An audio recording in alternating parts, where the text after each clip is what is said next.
Сәлем достар, бүгін біз трайфл тәттісін дайындайтын боламыз, ал ендеше кеттік.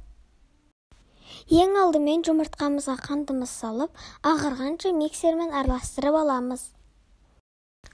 Ұн, какао қосқышты бірге араластырып, жаңағы массамызға 2-3 бөлікке бөліп саламыз. Міндетті түрде електен өткізіп салу керек, сол кезде массамыз жақсы көтерілетін болады. Жақсылап миксермен араластырамыз, мен 3 бөлікке бөліп салдым. Құрғақ заттарды салған кезде миксердің ең жай жылдамдығымен араластыру керек. Шетінде тұрып қалған ұнымызды силиконовый лопаткамен түсіріп, тағы да араластырып жібереміз. Дайын болған массамызды формаға құямыз. Егер сізде форма болмаса, табаға құйып пісіре беруге де болады. Жақсылап түзілеп шығамыз. Қызып тұрған пеште 180 градуста 20-25 минут пісіріп аламыз. Ал енді кремін дайындаймыз. Клейгейіміз қоюланғанша миксерлеп аламыз.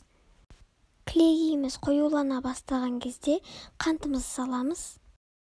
Және де миксер тоқтатпай араластырамыз.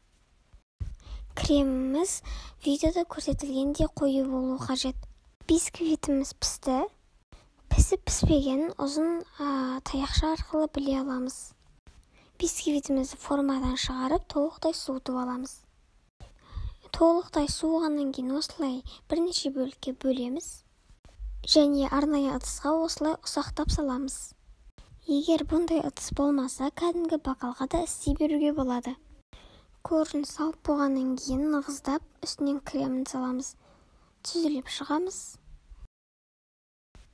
Кремді жақ болғаннан кейін тағы да коржымызды ұсақтап саламыз. Оны нығыздап, тағы да үстінен крем жағамыз.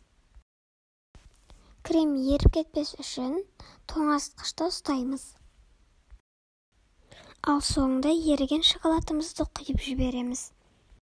Осымен трайфл тәттісі дайын болды. Барлықтарыңызға көргендеріңізге рахмет. Ас болсын.